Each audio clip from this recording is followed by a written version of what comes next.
आपकी बात लाइव में स्वागत है। मैं हूं मुजफ्फर गजाली, पहले बैरिस्टर, पहले जस्टिस, गुजरात हाई कोर्ट के चीफ जस्टिस और स्वतंत्रता सेनानी अब्बास तैयब जी की 170वीं यौम पैदाइश पर आसिफ आज़मी साहब द्वारा आयोजित एक संगोष्ठी में उनके जीवन के मुख्तलिफ पहलुओं पर और आज़ादी की लड़ाई में उनके अमूल्य योगदान पर वक्ताओं ने रोशनी डाली। इस सिलसिले में डॉक्टर सैयद फारूक, एहसन साहू जो प्रेसिडेंट ऑफ इंडिया के ओएसडी रह चुके हैं, जयशंकर गुप्ता जी जो मेंबर हैं प्रेस काउंसिल ऑफ इंडिया के, सैयदा सैयदैन और सीनियर एडवोकेट अनिल नौरिया जी से जानते हैं उनके विचार। अब्बास तैयब जी एक ऐसे स्वतंत्रता सेनानी थे जिन्हें छोटा गांधी भी कहा जाता है। गांधी जी उनको न सिर्फ बहुत इज्जत देते थे, उनका सम्मान करते थे, बल्कि दांडी मार्च में गांधी जी ने कहा था कि यदि मैं गिरफ्तार हो जाऊं तो अब्बास तैयब जी इस मार्च को आगे जारी रखेंगे, वो इसको लीड करेंगे। आइए जानते हैं वक्ताओं से उनके विचार उन्हीं की ज़बान में। अब्बास तैयब जी की थी और हमारे लिए सबके बड़ी खुशी की बात है कि एक और ऐसी शख्सियत अब्बास साहब वाली उनकी अजीज़ा यहाँ पर तशरीफ फरमा है, जो फिल्म इंडस्ट्री में रहे और बहुत सी पिक्चर्स बनाई और उन्होंने भी सोशल जस्टिस के ऊपर काम किया। बहरहाल अब्बास तैयब जी का 170th बर्थडे है।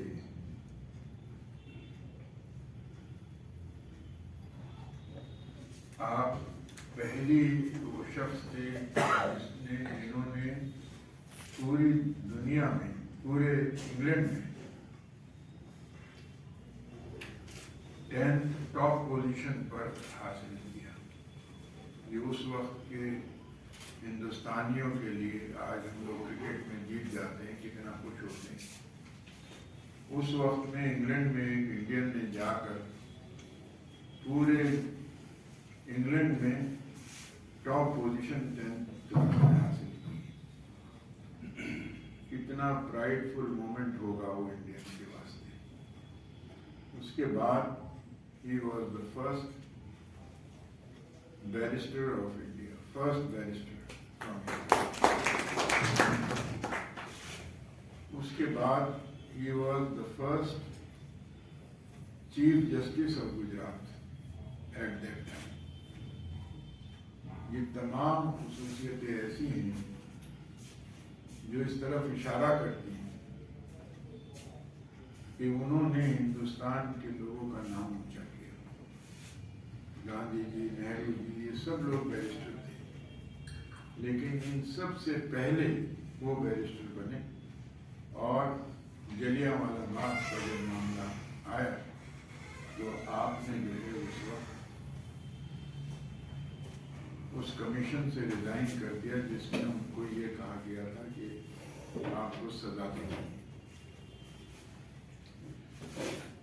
और उन्होंने उसके खिलाफ रिपोर्ट लिखी और उस रिपोर्ट से मुताल्लिक अनिल नौरिया जी तफसील पेश करेंगे तो आपको उसकी हकीकत से पता चलेगा।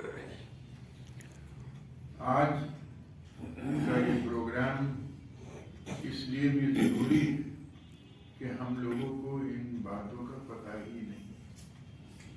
इन लोगों की शख्सियतें, ये कहते हैं कि कुछ ईंटें वजूद अपना बुनियाद में खोती हैं तब जाके कहीं कोई दीवार उभरती है। तो ये उन ईंटों में से नहीं, ये उन सतूनों में से है जिस पर कि हिंदुस्तान की इमारत खड़ी हुई है। और इन सतूनों को अगर तोड़ दिया जाएगा या भुला दिया जाएगा तो ये इमारत के हक में नहीं। बहरहाल परिपूर्णानंद पैनोली जी मेंबर पार्लियामेंट थे, जिन्होंने ये देहरादून के अंदर ट्रस्ट कायम किया। और एक वहाँ के लोकायुक्त थे, जो आज भी इसके सदर हैं, लखनऊ में हैं। उनके प्रेसिडेंटशिप में ये ट्रस्ट कायम हुआ और हमें उससे जोड़ा गया। तब हमें भी तब ये पता चला, जबकि मसूरी के अंदर आपकी कोठी थी, वो भी उन्होंने उनकी बेटी ने गवर्नमेंट को दे दी कि यहाँ पर उनकी बड़ी ख्वाहिश थी कि लड़कियों की तालीम के लिए कुछ काम किया जाए, लेकिन वो भी ना हो सका। गवर्नमेंट ने वो भी नहीं किया। बहरहाल जब हम इससे जुड़ गए तो एक टिकट और एक फर्स्ट कवर उनके नाम से रिलीज कराया गया वहाँ पर। और परिपूर्णानंद पैनोली जी की मेहनत से एक रोड का नाम अब्बास तैयबी रोड रखा गया मसूरी के अंदर।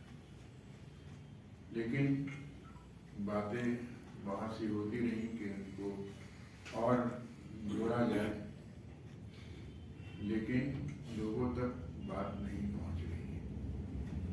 छोटे छोटे से प्रोग्राम होते हैं, लेकिन प्रेस से कुछ लोग यहाँ पर मौजूद हैं, वो इसको अपने तरीके से फैलाते हैं और लोगों तक ये खबर पहुँचती है कि हाँ, ऐसे भी लोग हिंदुस्तान के अंदर हुए हैं।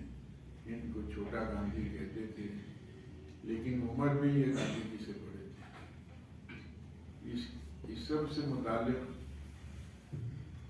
अनिल नौरिया जी जब इस पर रोशनी डालेंगे तो आपको पता चलेगा कितनी कुर्बानी है इन लोगों ने। ये बच्चों के लिए बड़ी इबरत का काम है कि ऐसे भी लोग हुए जो फर्स्ट पूरे इंग्लैंड के अंदर आए, ऐसे भी लोग हुए जो पहले बैरिस्टर बने, ऐसे भी लोग हुए जो हक के लिए लड़े और अपनी सारी पोजीशन उन्होंने छोड़ दी। आप हजरात को भी शायद ये मालूम ना हो कि एक और अब्बास रजा साहब थे, जो जस्टिस थे सुप्रीम कोर्ट में उस वक्त में, और उनको ये कहा गया कि आप फांसी जो है वो दीजिए इनको, भगत सिंह जी को। उन्होंने कहा नहीं, ये तो एक वैसे ही पटाखा था और ऐसा तो हुआ नहीं कि कोई मर गया, ये तो एक खाली उन्हें अपनी बात कहनी थी, वो आगे आ गए, तो उन्होंने मना कर दिया। तो उनकी जगह दूसरे जस्टिस को वो दे दिया गया और शादी लाल जस्टिस हुए एक मुजफ्फरनगर के लिए। उन्होंने ये ऑर्डर किए कि भगत सिंह जी को फांसी दी जाए और उनको सर का खिताब दिया गया और Shadilal garden, Shadilal sugar mill, Shadilal mill और बहुत कुछ उन्हें नवाजा गया, सर का खिताब दिया गया। तो इन लोगों ने अपना सब कुछ छोड़ा और इस मुल्क की बहबूद के वास्ते जस्टिस किया। एक शेर है कि टुकड़े टुकड़े हो गया, पर जो कहा सच सच कहा, मुझको टूटे आईने का ये हौसला अच्छा लगा। और हम सबको इस बात को समझना है और आज फिर ये बात हर रुख से आ रही है कि हम सब लोग एक होकर आगे बढ़ें, तभी ये वसुधैव कुटुंबकम की बात शुरू हो रही है। इसके ऊपर काम करें, मिल के रहें और मुल्क को तरक्की याफ्ता बनाएं, तब तो हम कुछ कर पाएंगे। वरना तो एक शेर है कि झगड़े कराते रहो, तो है ही नहीं, जमाना सोच रहा है कि कानून तो है ही नहीं। तो ये जो कानून की धज्जियाँ उड़ाई जाती हैं, जब लोग ऐसे इकट्ठे हो जाते हैं और कुछ भी किसी के बारे में भी कहने लगते हैं, उससे बचना है, आपस में मोहब्बत से रहना है। हमारे आज की चीफ गेस्ट साहिबा जो हैं वो इस जोड़ के अंदर लगी हुई हैं और काम आगे कर रही हैं। जब वो बोलेंगी तो आपको पता चलेगा कि सैयदा सैयदैन जब बोलती हैं तो तारीफ के पन्ने खोलती हैं। ये जब आपसे आप बोलेंगी तो आपको पता चलेगा। मैं आप सबका इस्तकबाल करता हूँ कि आप इस अजीम शख्सियत के लिए यहाँ पर तशरीफ़ लाए और इस मजलिस को 70th ये जो कार्यक्रम हो रहा है, ये हिंदुस्तान की अभी जो परिस्थिति है, जो स्थिति है, और जैसे एक बहुत सारे मन में शंका है, भय है, क्या होगा हिंदुस्तान के फ्यूचर, सोसाइटी में जो टेंशन पैदा हो रहा है, इसके संदर्भ में अगर आप देखेंगे तो अब्बास जी का जो जीवन, जबरदस्त उसका जो एक महत्व है, उनका जो जीवन है, जो लेगेसी है। और देखिए अभी हम जो जो जो जो जो हमने कॉन्स्टिट्यूशन को जाना है, पढ़ा है, और कॉन्स्टिट्यूशनल विजन ऑफ इंडिया को जो डिफेंड करने के लिए जो भी कुछ कोशिश बहुत सारे लोग कर रहे हैं, हम भी थोड़ी बहुत भी लिखते हैं। तो इस संदर्भ में मैंने जैसे ही मुझे मजहर माई फ्रेंड जैसे ही बोला अब्बास जी का एक प्रोग्राम हो रहा है, तो मुझे तुरंत दिमाग में आया, क्योंकि मैं सेलिब्रेशन में था, ये दांडी मार्च, क्योंकि 1905 में जब दांडी मार्च का 75th एनिवर्सरी हुआ, तो मैं उस वक्त प्रधानमंत्री ऑफिस में था, दफ्तर में, पीएमओ में, डॉक्टर मनमोहन सिंह के पास में डायरेक्टर था। तो मैंने सारे गांधी जी का राइटिंग्स पढ़ा और एक contemporary enduring significance of Dandi march एक मेन स्ट्रीम में लिखा, 2000 वर्ड ऐसे कुछ हो रहा। तो मुझे 2005 में लिखा था, 2023 में 18 साल के बाद फटाक से मुझे याद आया कि अब्बास साहब जी गांधी जी ने चुना था कि उनके बाद वो नेतृत्व देंगे जो दांडी मार्च। सो ये जो विजन जो था गांधी और अब्बास साहब जी का विजन, ये देखिए उसका प्रतिफलन हुआ मॉरिशस में। मैं मॉरिशस इसलिए बोल रहा हूँ, मॉरिशस को जब आज़ादी देने के लिए डिसीजन हो गया 1968 में, तो मॉरिशस का लीडर्स ने बोला हम 12 मार्च को हमको आज़ादी चाहिए। तो सारे लोगों ने उन्होंने पूछा 12 मार्च क्यों?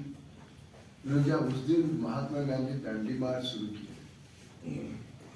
जैसे देखिए दांडी मार्च में जिसमें त्याग जी का इतना रोल था, अनिल जी बताया धरासना सत्याग्रह। मैं अभी पढ़ रहा था एक जगह की सरोजिनी नायडू इसमें इन्वॉल्व थे धरासना सत्याग्रह। तो जो मॉरिशस में जो डिसीजन हुआ कि आज़ादी हमको चाहिए 12 मार्च की, क्योंकि गांधी जी वो 12 मार्च में दांडी मार्च शुरू किया था। तो इसका मतलब है उसमें सिर्फ गांधी जी का नहीं, उसमें त्याग जी का भी, because he was the next in command. सो जब मिस्टर के.आर. नारायणन जिनके साथ में 10 साल काम करने के लिए मौका मिला, उन्होंने जब मॉरिशस गए वो बात उन्होंने उनका स्पीच में रेफर किया। और मॉरिशस का एक हिंदी पोएट ने एक बड़ा अच्छा पोएम लिखा था। उसका पहला लाइन था 12 मार्च को आया हमारा अगस्त 15। So the significance of Tyabji's life is, I mean, it is of great importance beyond the frontiers of India. Another point which is very, very important to remember, I mean, जब दांडी मार्च चल रहा था, गांधी जी को एक यंग मुस्लिम मैन, उन्होंने कहा आप क्योंकि दांडी मार्च का लक्ष्य जो था सिर्फ सॉल्ट लॉ को तोड़ना लक्ष्य नहीं था, वो तो इमीडिएट गोल था। उसका लक्ष्य था भारत को आजाद दिलाना। तो दोनों लक्ष्य प्राप्त नहीं हो पाए। आज ना सॉल्ट लॉ ब्रेक तो कर दिया सॉल्ट लॉ, लेकिन सॉल्ट लॉ चलता रहा। आजादी के बाद सॉल्ट लॉ को रिपीट किया और आजादी तो नहीं मिला।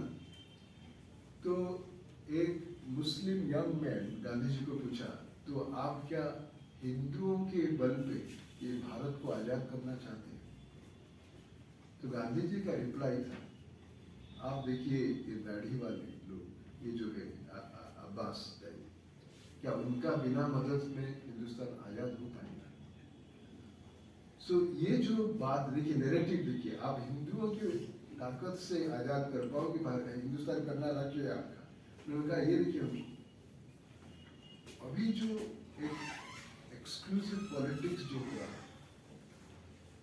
कुछ साल 2014 से, वेरी फ्रैंकली, सबका साथ सबका विकास, पता नहीं कौन साथ है, क्या है, किसका विकास हो रहा है? अभी तो हिंडनबर्ग रिपोर्ट में आ गया, किसका विकास हो रहा है? सो क्वेश्चन इज, अभी कोई पूछ रहा है, इलेक्ट्रल पॉलिटिक्स ऐसे बना दिया गया, मुस्लिम का साथ भी चाहिए बोलने के लिए कोई पार्टी इतना हिम्मत नहीं जुटा। तो अगर गांधी जी ने 1930 में कहा, आप बोल रहे हो कि मैं हिंदुओं के ताकत से आजाद करना चाहता हूं, तो फिर उनके हेल्प से, अब्बास की हेल्प से, इसके बाद उन्होंने कहा क्रिश्चियन, पारसी, बुद्धिस्ट, जैन्स, तो उनका हेल्प नहीं चाहिए, सबका हेल्प चाहिए। कोई एक धर्म समुदाय से भारत का कोई समस्या समाधान नहीं हो पाए। तो अभी जिस इलेक्ट्रल पॉलिटिक्स, ऐसे इलेक्ट्रल पॉलिटिक्स हो गया जो एक एक्सक्लूजन की तरफ जा रहा। सो वो जो गांधी जी ने अब्बास जी को दिखा के बताया था कि उनके बिना आजाद हो सकता है, तो अभी जब आजादी के अमृत महोत्सव चल रहा है, तो किसको छोड़ रहे हो, किसको बांट रहे हो समाज को? ये चीज अब्बास जी का जिंदगी से मैं जब पढ़ता हूँ, मैं देखता हूँ कि he was relevant that time, he is more relevant today. जिंदगी ही जाहिर कर सकता हूँ, बहुत ज़्यादा तो जानता नहीं हूँ, लेकिन चल करके उनके बारे में सुनने को मौका मिलेगा और समझने को मौका मिलेगा, तो इसलिए तो मैं जरूर हाजिर हूँगा। उन्होंने कहा नहीं, आपको तो बोलना भी है, तो मैं बस में पड़ गया। फिर कहा अच्छा ठीक है, तो थोड़ा बहुत, इनफैक्ट मैं बदरुद्दीन तैयब जी के बारे में थोड़ा बहुत जानता था। तो बाद में पता लगा कि उनके भतीजे और जवाई भी हैं अब्बास तैयब जी। फिर थोड़ा सा अंदर गया मैं, तो जानना शुरू किया। जैसा अभी कई लोगों ने बताया कि वो बहुत बड़े खानदान में पैदा हुए, सुलेमानी बोहरा समाज में उनके वालिद शमसुद्दीन तैयब जी, या उनके दादा मौलाना मुल्ला तैयब भाई भी जी, भाई भी। हाँ, तो उनके घर में पैदा हुए और काफ़ी बड़े परिवार में जो पैदा होने का जो होता है, बचपन काफ़ी ऐशो आराम के साथ बीतता है। जवानी भी उसी हिसाब से बीती। लंदन में जाकर के उन्होंने वकालत की तालीम हासिल की और लौटने के बाद जैसा बताया गया कि बड़ौदा में बैरिस्टर हुए, जज भी बने, चीफ जस्टिस हुए थे। उस समय तक उनके ख्यालात में अंग्रेजी राज बहुत अच्छा माना जाता था। वो विक्टोरिया, रानी विक्टोरिया के बारे में कुछ सुनना भी पसंद नहीं करते थे। लेकिन जब जलियांवाला बाग का जो नरसंहार हुआ, उसके लिए जो फैक्ट फाइंडिंग कमेटी के मेंबर के रूप में वो जब गए वहां और वहां के लोगों से बात की, गवाहियां ली, तथ्य जुटाए, उस समय उनका पूरा का पूरा मन बदल गया और वो गांधी की ओर मुखालिफ हुए। गांधी के पास गए और जो कहते हैं ना काया पलट हो जाता है अंदर से, अंतरात्मा से। जो सूट बूट और टाई की बातें हो रही हैं, न सिर्फ इस शख्स ने बल्कि उनके पूरे परिवार ने गांधी जी के आह्वान पे सारे विदेशी कपड़ों की होली जलाई। यह है ट्रांसफॉर्मेशन। जो शख्स रेलवे के पहले दर्जे में सफर करता था वो तीसरे दर्जे में जाने लगा। जो शख्स सूट बूट और टाई पहनता था वो खादी के कपड़े पहनने लगा, खादी बुनने भी लगा। तो ये बहुत बड़ा फर्क है। उसके बाद बारदोली सत्याग्रह की बात है। अब जैसे दांडी मार्च के बारे में बात हुई, अनिल जी आप बता रहे थे, मुझे एक छोटा सा बड़ा अच्छा किस्सा कहीं से पता लगा कि साहब दांडी मार्च के समय अब्बास तैयब जी पहुंच गए वहां और गांधी जी ने उनको देखा, गले लगाया, पूछा तैयब जी आप यहाँ क्यों? उन्होंने कहा कि साहब वो दांडी मार्च में शामिल होने के लिए जो 70 लोगों की जो लिस्ट जारी हुई थी उसमें मेरा नाम था, इसलिए मैं हाजिर हो गया दांडी मार्च में शामिल होने के लिए। तो गांधी जी मुस्कुराए, उन्होंने कहा इस उम्र में दांडी मार्च? वो तैयब हमारे आश्रम का एक 20 साल का लड़का था, उसका नाम था, उसके नाम पे आप आ गए, आप तो लौट जाइए। तो उन्होंने कहा कि नहीं, अब तो लौटने का सवाल नहीं है, अब तो आपके साथ ही जीवन पड़ेंगे और चलेंगे। तो फिर दांडी मार्च में वो शामिल हुए और गांधी जी उनको लेकर गए। फिर गांधी ने वहीं पे कहा कि अगर मेरी गिरफ्तारी हो जाती है दांडी मार्च के में, तो उसके बाद जो मार्च होगा उसको तैयब जी लीड करेंगे। और हुआ भी, उनकी गिरफ्तारी भी हुई बाद में। तो इस तरह की चीजें हैं, मतलब लगातार फ्रीडम मूवमेंट में। अब सबसे बड़ी बात क्या है कि चूंकि हमारे वालिद भी फ्रीडम फाइटर रहे हैं, हमारे आजमगढ़ अब तो मऊ जिला हो गया, मऊ जिले में मधुबन एक कस्बा है, वहाँ हर 15 अगस्त को शहीद मेला लगता है। उस समय हम लोग जो सुनते थे, पढ़ते थे, और कहा जाता था कि शहीदों की चिताओं पर लगेंगे हर बरस मेले, वतन पे मिटने वालों का यही बाकी निशान होगा। लेकिन जब मैं अभी पढ़ रहा था वो जो परिपूर्णानंद नौटियाल जी की जो ये थी, और उसमें जब देखा मैंने कि साहब अब्बास तैयब जी का जो मसूरी का घर है, कोठी है, या वहाँ पे जो उनकी मजार है, वो कितनी बुरी हालत में है, तो शर्म से मेरा सिर नीचे झुक गया। जो शख्स आजादी के लिए अपना सर्वस्व निछावर कर दिया, ऐशो आराम की जिंदगी छोड़ करके जेल की जिंदगी जीना पसंद कर दिया, उसके साथ ये सिला, उसके बारे में देश के लोगों को पता ही नहीं है। जब मेरे जैसे आदमी को, जो अपने को थोड़ा बहुत पढ़ा लिखा मानता हूं मैं, मेरे को जब इतना पता नहीं उनके बारे में, तो फिर बाकी लोगों के बारे में क्या होगा, बाकी पीढ़ियों के लिए क्या होगा? और इसके लिए गुनाहगार कोई एक नहीं है। 2014 से लेकर के अभी तक जो सरकार चला रहे हैं, सिर्फ वही गुनाहगार नहीं है। इसके पहले भी जो हुकूमत चलाते रहे वो भी उतने ही गुनाहगार है। उन्होंने भी तैयब जी जैसे लोगों को, अब्बास तैयब जी जैसे लोगों को, मौलाना मजरूल जैसे लोगों को, मौलाना आजाद जैसे लोगों को इस देश के लोगों के बीच पहुंचाने का वो ढंग से काम नहीं किया जैसा होना चाहिए था। आज तो जो हालात हो गए हैं, आपने कुछ किया, उसके बाद भाई लोगों ने कुछ ज्यादा करना शुरू कर दिया।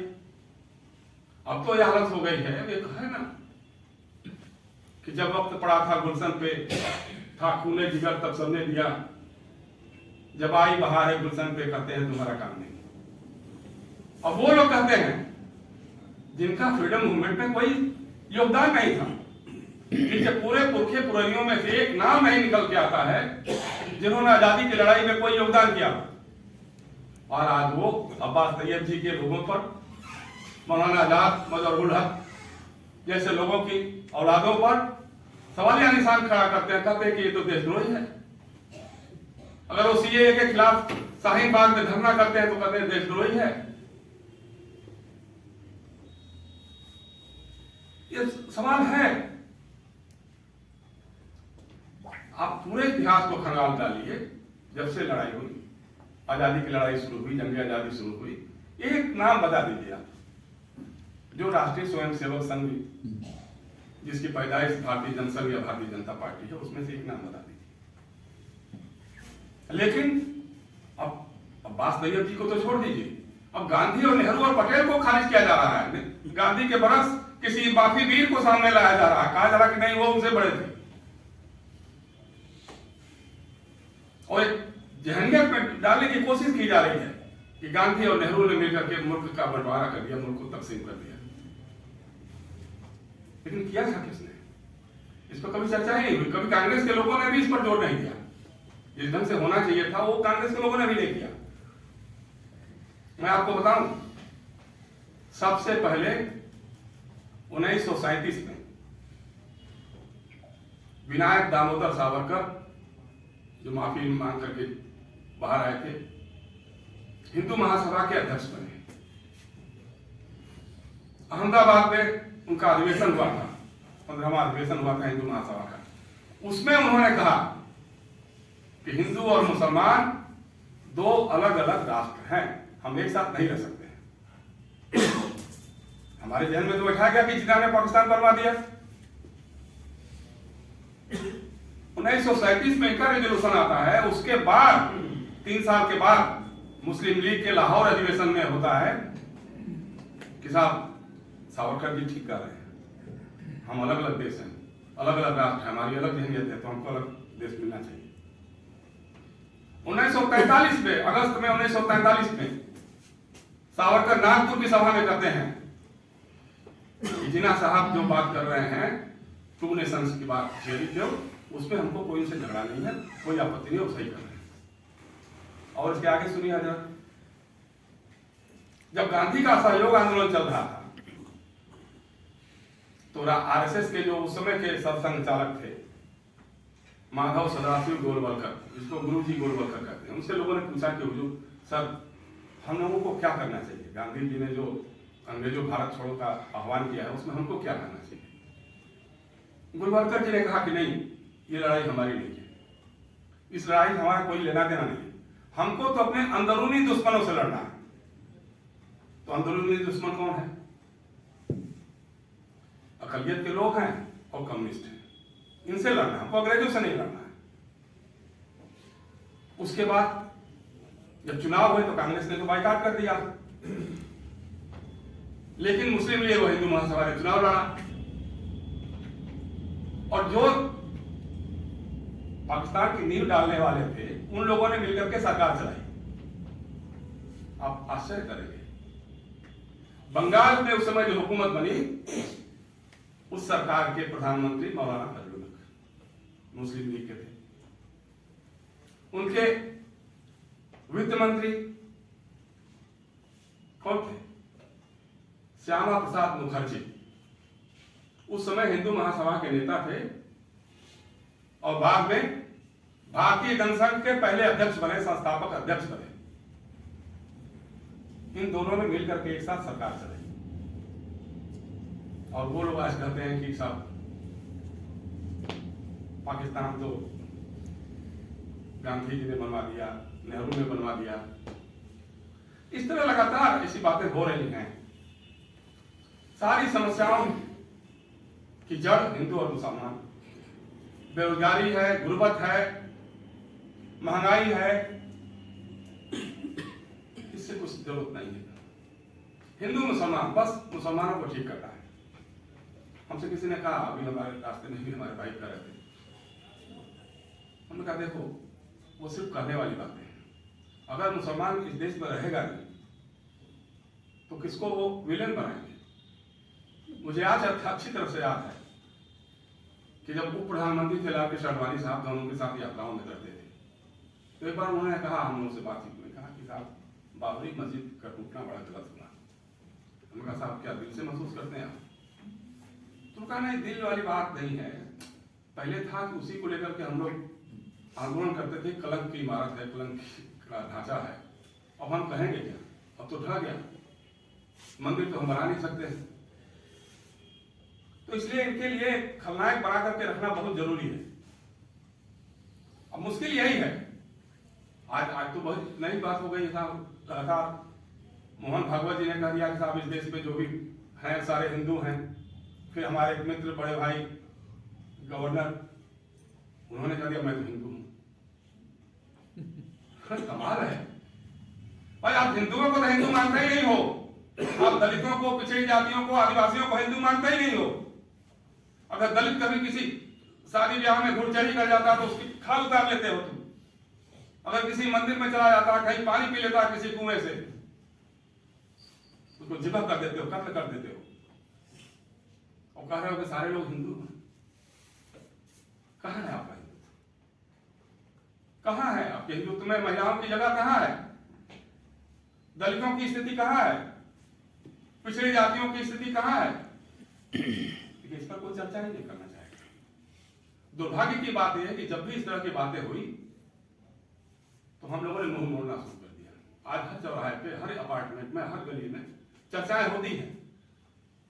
अब तो हालात इतनी नफरत का जहर इतना फैला दिया है कि जो लोग पढ़े लिखे लोग, जो समझदार लोग भी होते थे, वो भी कहते ना बात तो ठीक ही कर रहा है, हम उसका काउंटर नहीं करते, हम चुप का अच्छा ठीक है भाई साहब कहकर निकल जाते हैं। ये सबसे बड़ी हमारी हार हुई है। ये जो हमारे हुक्मरान थे पहले, माफ कीजिएगा, कांग्रेस के लोग रहे हों, समाजवादी लोग रहे हों, कम्युनिस्ट लोग रहे, जो भी रहा, उन्होंने कन्फ्रंट करने के बजाय साइड किनारा करना शुरू कर दिया। अगर उसी समय कन्फ्रंट करके बताते कि नहीं ये झूठ बोल रहे हो, झूठ बोल रहे हो, ऐसा नहीं है, बोलती ये बात, तो बात आज तक कुछ और होती। आश्चर्य करें क्या, जब सीएए की बात हो रही थी, हम बिहार गए थे, मुजफ्फरपुर में, जहां फर्नांडिस का एक प्रोग्राम था, उसमें हमको चीफ गेस्ट करके बुलाया गया था। हमारी तकरीर के बाद वहां कुछ लोग आए, वहां के मुस्लिम दोस्त हमारे, उन्होंने कहा कि साहब हम लोग यहाँ जेल के पास धरना दे रहे हैं सीए के खिलाफ, तो आप वहां चलना चाहेंगे क्या? हमने कहा हम चल सकते हैं, कोई दिक्कत नहीं, चलेंगे। लेकिन एक चीज हमको बताओ कि आप लोगों के धरने में कांग्रेस से कोई आया था क्या? आरजेडी से कोई आया था क्या? जनता दल यू से कोई आया था क्या? तो उन्होंने कहा हाँ आए थे लोग। हमने कौन आया था? तो बोला कि सब हम ही लोगों के लोग थे। मतलब जो मुस्लिम आरजेडी में थे वो आए थे, जो मुस्लिम कांग्रेस में थे वो आए थे, जो मुस्लिम जनता दल यू में थे वो आए थे, एक भी हिंदू नहीं आया। और आप सेकुलरिज्म की बातें करते हैं। तो ये सब चीजें हैं, मतलब कहीं ना कहीं हमको अपने अंदर झांक करके देखना पड़ेगा कि आज जो इस देश का सेकुलर ताना बाना जो खतरे में पड़ रहा है, इस देश का संविधान जो खतरे में पड़ रहा है। एक अच्छी शुरुआत की है राहुल गांधी ने भारत जोड़ो यात्रा के रूप में। हम किसी पार्टी से हमारा कोई लेना देना नहीं होता, लेकिन मुझे अच्छा लगा कि कम से कम निकला है सड़क पर जाकर के, और जो भारत जहाँ तोड़ने की बातें हो रही है वहां भारत जोड़ने की बात कर रहा है कोई शख्स। तो ऐसे समय में हमको अब्बास तैयब जी याद आ गए हैं। जब उनकी हो गई डेथ तो उसके बाद उनके बारे में गांधी ने क्या लिखा था? गांधी जी ने कहा, मैं 1915 में तैयब जी से पहली बार मिला। अब्बास मियां मुझे बदरुद्दीन तैयब जी की याद दिलाते हैं। जज होकर जेल की कैद में रहना, ऐशो आराम छोड़कर आमजन के बीच घुल मिल जाना मामूली बात नहीं है। वह कोई भी काम अधूरे मन से नहीं करते थे। उनकी नजर में ईश्वर का असल रूप दरिद्र नारायण है, जो बेबसों में बसता है। वह मानवता के सच्चे सेवक थे। ऐसे अब्बास तैयब जी के बारे में आप लोगों ने एक गोष्ठी बुलाई, इसके लिए बहुत बहुत मैंने शुरू में ही कहा था, डॉक्टर साहब आप थे नहीं उस समय की, हमारे पास अवकाश बहुत कम पड़ रहे हैं कि आपका शुक्रिया कैसे अदा करें। लेकिन इस तरह की चीजें होनी चाहिए। हमारे एक दोस्त है बनारस के, शाहनवाज कादिर साहब, उन्होंने किताब लिखी है लहू बोलता है।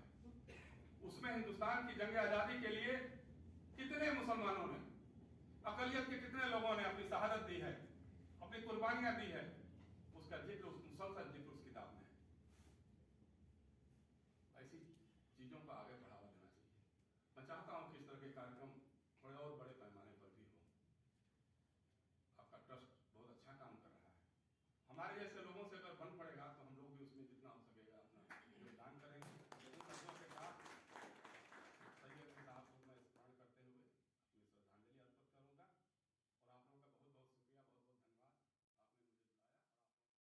साथ हमने काम किया, पर शायद इतना हमारी आपस में मुलाकात नहीं हुई। मैं शुक्रिया आपका अदा करना चाहती हूँ कि आपने एक ऐसी शख्सियत को याद कराया जिसको वाकई सारा हिंदुस्तान भूल गया, और एक वाहिद शख्स तो नहीं भूला है, वो है अनिल नौरिया। और I really want to applaud you for that. और अनिल नौरिया जो है वो एक चीज के, अगर एक चीज को, एक्सक्यूज मी, आप बात ना करें तो, हेलो, आपसे कह रहे हैं आप चलो बात ना करें तो मैं चंद मिनट में अपनी बात खत्म कर दूं। मैं इसलिए चंद मिनट कह रही हूँ क्योंकि मुझे भारत जोड़ो यात्रा की एक मीटिंग है हमारी, उसमें मैंने 7:30 में थी, मैंने उनसे रिक्वेस्ट किया है कि 8 बजे कर दें। मेरा घर बहुत नज़दीक है तो मैं जल्दी से जाके वो जूम मीटिंग अटेंड कर सकूं। तो बहरहाल ये सारे जो इस वक्त जितने ये मोबिलाइजेशन हो रहे हैं उसका लक्ष्य सिर्फ एक है, और वो पर्सनैलिटी जो है अब्बास तैयब जी की, अनिल ने कभी नहीं छोड़ी। मुझे याद है परमानंद पेनोली जैसे मेरे ऑफिस में आया करते थे जब मैं प्लानिंग कमीशन में थी, और उसी लगन से वो हमको बुलाते थे, और फारूक साहब तशरीफ करते थे, सलमान खुर्शीद वहाँ आए थे, और हम लोगों ने भी बहुत कोशिश की, पर कभी लगता है कि शायद हमने पूरी कोशिश नहीं की, क्योंकि इक़्तिदार में तो हम बने हुए थे 10 साल तक, हम कुछ भी कर सकते थे, मगर वही है कि अपनी कोताहियों पे खुद ही शर्मिंदगी होती है। तो जैसे कि फारूक साहब ने शुरू किया, मैं भी एक शेर से शुरू करती हूँ, और वो ये है कि मत सहल उसे जानो। ये अब्बास तैयब जी पे ये शेर जो है ये पूरी तरह से उनके सादिक आता है। मत सहल हमें जानो, फिरता है फलक बरसों, तब खाक के पर्दे से इंसान निकलता है। वो निकले इस खाक के पर्दे से, उस वक्त उन्होंने इस बात की निशानदही की कि कुछ मुसलमानों का जो उस वक्त एक एंथुजियास्टिक, थॉटफुल, थॉट प्रोवोकिंग जो उनका एक नजरिया था जो उन्होंने मुसलमानों की तरफ एक तरह से डायरेक्ट किया, तो उसके बगैर आज़ादी तो नहीं मिल सकती। बारडोली की बात हुई, सॉल्ट सत्याग्रह की बात हुई, नॉन कोऑपरेशन की बात हुई। जितना साहू साहब जानते हैं उतना तो मैं नहीं जानती, मगर मैंने अपनी जो मेरी पूरी जिंदगी भर की जो मेरी कोशिश है वो मौलाना आज़ाद को प्रोजेक्ट करने की। मगर जब मैं अब्बास तैयब जी के बारे में सोचती हूँ, मौलाना आज़ाद ने अपना काम 1912 से शुरू किया अल-हिलाल से। तब तक महात्मा गांधी आए भी नहीं थे हिंदुस्तान, 1915 में वो आए। पर अब्बास तैयब जी तो उससे पहले से एक person who could have led a very luxurious life, उनको किस चीज की कमी थी? बड़ौदा की प्रिंसली स्टेट में उनको किस चीज की कमी थी? मगर किस तरह से उन्होंने अपने आप को इस मुहिम में, इस पूरे इस जो एक पूरा प्रोजेक्ट था, अपने आप को उन्होंने झोंक दिया इसमें। I really use the word झोंकना वेरी डिलिबरेटली, बिकॉज वही जमीन पे सोना, वही लंबे लंबे यात्राएं करना। अब यात्रा का लफ्ज बहुत एक तरह से बज़वर्ड हो गया है, मगर उस जमाने में यात्राएं करना, महात्मा गांधी के साथ कहाँ वो लग्जरी और कहाँ ये जिंदगी, मगर उन्होंने वो किया। और जब जिस खत को इन्होंने, जिस यंग इंडिया का जो एक्सेप्ट अनिल ने कोट किया, तो उसमें महात्मा गांधी का नाम नीचे था, पटेल का नाम नीचे था, और ये 3 मुसलमान सर-ए-फ़हरिस्त थे। यानी ये हमारा हिंदुस्तान था। दिस वाज, एंड इसी में मैं ये सोचती हूँ कि उसमें हम अब्बास तैयब जी की कंट्रीब्यूशन को हम याद क्यों नहीं रखते? एक यंग लड़के ने कुछ पढ़ के और यहाँ उसने अपना छोटा सा अपना एक्सर्प्ट पढ़ा जो उन्होंने लिखा था, पर यंग स्टूडेंट्स को क्या पता? अब हिस्ट्री तो बहरहाल आपने आदित्य मुखर्जी और मृदुला मुखर्जी का जिक्र किया, वो लोग इस बात पे इतने सरासीमा हैं कि history is being completely distorted. यानी अब्बास तैयब जी तो बहुत दूर की बात है, पूरी हिस्ट्री जो है वो तौबाला है इस वक्त। तो मैं तो बस ये कहती हूँ कि मेरा अपना एक छोटा सा एक्सपीरियंस है, वो कह के मैं बात खत्म करती हूँ। जब मैं एक किताब लिख रही थी हमारे स्कूल की हिस्ट्री पे, मैं और खुशवंत सिंह हम लोग मिलकर वो किताब लिख रहे थे, तो उसमें मैंने डॉक्टर भरत राम को इंटरव्यू किया था, और डॉक्टर भरत नाम ने जो अपनी जिंदगी का एक बहुत हाईलाइट जो पेश की, वो रेहाना तैयब जी, जो जब वो साइकिल से स्कूल जाया करते थे, स्कूल दरियागंज में था जब, तो रुकते थे ताकि रेहाना तैयब जी से उनकी बेहद खूबसूरत आवाज में खिड़की से कान लगा के उनके भजन सुन सके। You know, this was this culture where Rehana Tayyab जी ने भजन गाती थी, मीरा के भजन गाती थी, फिर जाके वहाँ आश्रम में रही, वहीं उन्होंने अपनी जिंदगी के आखिरी दिन गुजारे। उनकी बेटी थी अब्बास तैयब जी, क्या उनकी तालीम हुई होगी, क्या उनके श्रद्धाएं थी, किस तरह से उनकी मोरल्स क्या थी, उनके एंकर्स क्या थे, अगर आप ये सोचें तो वही उनके वालिद ने उनको ये एक तालीम दी थी, उनको ये संस्कार दिए थे। तो मैं ये सोचती हूँ कि अपने आप पे मुझे एक तरह से शर्म भी आती है कि जब हम लोगों ने क्यों नहीं अब अगर आज देखिए कि जो इस वक्त इक़्तिदार में लोग हैं, वो कहाँ से लोगों को निकाल रहे हैं और उनको प्रोजेक्ट कर रहे हैं ऑन नेशनल लेवल। हमारे पास तो ये जवाहरात थे सब। अब्बास तैयब जी एक ऐसा नगीना थे, एक ऐसा जवाहर थे, हमने उसको अनिल नौरिया जी, एडवोकेट सुप्रीम कोर्ट, आज आपने अब्बास तैयब जी पर जो स्पीच दी है, जो बातें उनके बारे में बताई, तो बुनियादी थ्रस्ट क्या है कि अब्बास तैयब जी को क्यों याद किया जाए? अब्बास तैयब जी हमारे फ्रीडम स्ट्रगल के बहुत बड़े स्तंभ थे जी। और वो जब उनकी पैदाइश तो 1857 की अपराइजिंग से पहले ही हुई, और फिर उन्होंने बैरिस्ट्री पास की, और फिर उसके बाद वो बड़ौदा की जुडिशल सर्विस में रहे, चीफ जस्टिस रहे बड़ौदा के। 1913 में वो वहाँ से रिटायर हो गए। लेकिन 1915 के बाद जब गांधी जी हिंदुस्तान वापस आ गए साउथ अफ्रीका से, तो अब्बास तैयब जी की शिरकत सोशल और पॉलिटिकल इश्यूज जो उठ रहे थे उस ज़माने में वो बढ़ती गई। और 1917 नवंबर में Gujarat social conference, Gujarat political conference वगैरह हुई गोधरा में, उसमें अब्बास तैयब जी का बड़ा लीडिंग रोल रहा। और उसके बाद से फिर खेड़ा आंदोलन हुआ, उसमें भी उनका रोल रहा, किसानों का जो खेड़ा में आंदोलन रहा। फिर 1919 में जब जलियांवाला बाग कांड हुआ और पंजाब में बहुत सारी फायरिंग और बॉम्बिंग वगैरह हुई, तो उसमें जो कांग्रेस की तरफ से कमेटी बनी, उसमें अब्बास तैयब जी साहब थे, गांधी जी थे, CR दास थे, और MR जयकर थे, के संतानम थे वगैरह। तो इन लोगों ने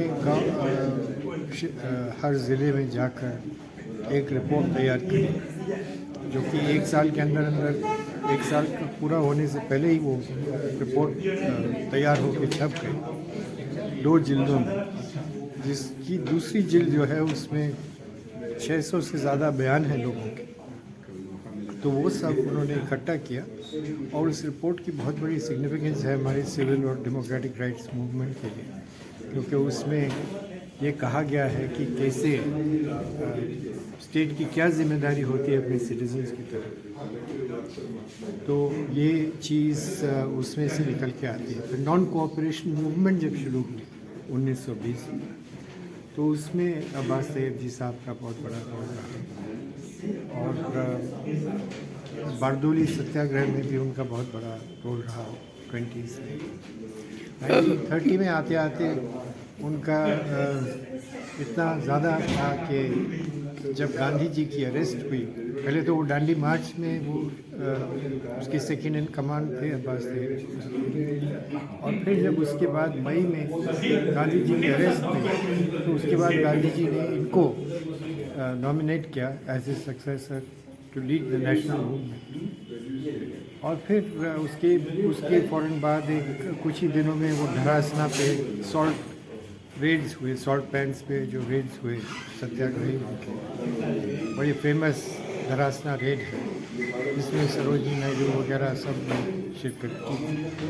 तो वो भी अब्बास तहरीर साहब ने लीड किया था और वहाँ उनकी अरेस्ट की।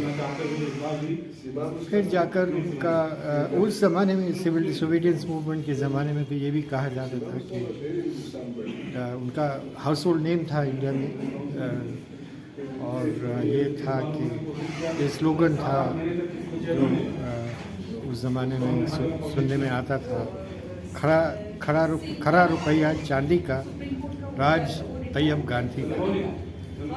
फिर उसके बाद वो अब्बास तहरीर साहब का कोऑपरेशन और इन्वॉल्वमेंट रहा फ्रीडम स्ट्रगल। हेल्थ रीजंस की वजह से वो मसूरी जाके रहने लगे थे समर के मंथ्स में, और वहीं उनका इंतकाल हुआ 9 जून 1936।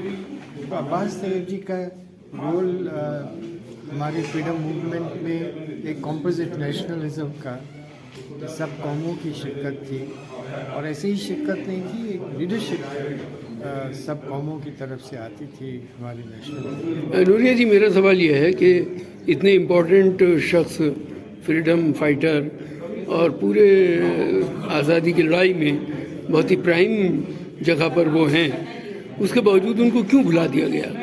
अब तो काफ़ी जगह उनका जिक्र होने लगा है। बीच में एक दौर आया कि उनको लोग भूल भाल गए, ऐसा हुआ। मेरा एनालिसिस ये है कि जो आज़ादी के आंदोलन के ऐसे लीडर्स थे जिनकी डेथ ज़रा आज़ादी से पहले हो गई, जैसे अब्बास तहरीर साहब की डेथ 1936 में हुई, तो उसके बाद इतनी तेज़ी से इवेंट्स हुए हिंदुस्तान के सब कॉन्टिनेंट में कि पूरा हिस्ट्री राइटिंग का एक इतना ज़्यादा गहराई से जो डिटेल में होना था वो नहीं हो पाया, और उसका एक नुकसान ये हुआ कि नई जनरेशन्स को मालूमात नहीं है अब्बास तहरीर जी जैसे लोगों के बारे में ज़्यादा, बल्कि एजुकेटेड लोग भी कम ही जानते हैं। कुछ तो ये लोगों की खुद की जिम्मेदारी होनी चाहिए कि अपने मुल्क की आज़ादी के बारे में, अपने मुल्क की आज़ादी के आंदोलन के बारे में वो खुद जिज्ञासा रखें, खुद पढ़ें और ओरिजिनल सोर्सेज से पढ़ें। सेकेंडरी सोर्सेज में ये होता है कि लोग अपनी अपनी जो उनकी आजकल की पॉलिटिकल प्रेफरेंसेस हैं उसको आगे रखने की कोशिश करते हैं। तो ये ज़रूरी है कि जब भी इतिहास पढ़ा जाए तो लोग उसमें दिलचस्पी लें और ओरिजिनल सोर्सेज पे जाएं। मेरा आखिरी सवाल यह है कि इस तरह के जो भी बुज़ुर्ग गुजरे जिन्होंने कंपोजिट कल्चर, जो हमारा कसरत में वहदत वाली बात हम कहते हैं, यूनिटी इन डाइवर्सिटी, इस नज़रिए को आगे बढ़ाया, उनको याद करने के लिए क्या करना चाहिए?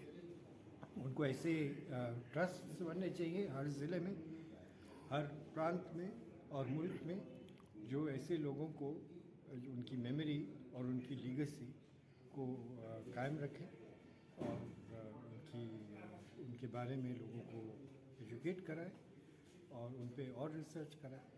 तो ये तो ज़रूरी है कि ये हो। तब हर मुल्क में ऐसा होता है कि इंस्टीट्यूशंस पैदा होते हैं ऐसे लोगों के नाम पर, और वो इंस्टीट्यूशंस वो मेमोरी को आगे प्रिजर्व करते हैं, प्रोटेक्ट करते हैं और फिर उसको पास डाउन करते हैं। हमारे साथ नेशंस बनते हैं। जी, हमारे साथ बात करने के लिए शुक्रिया।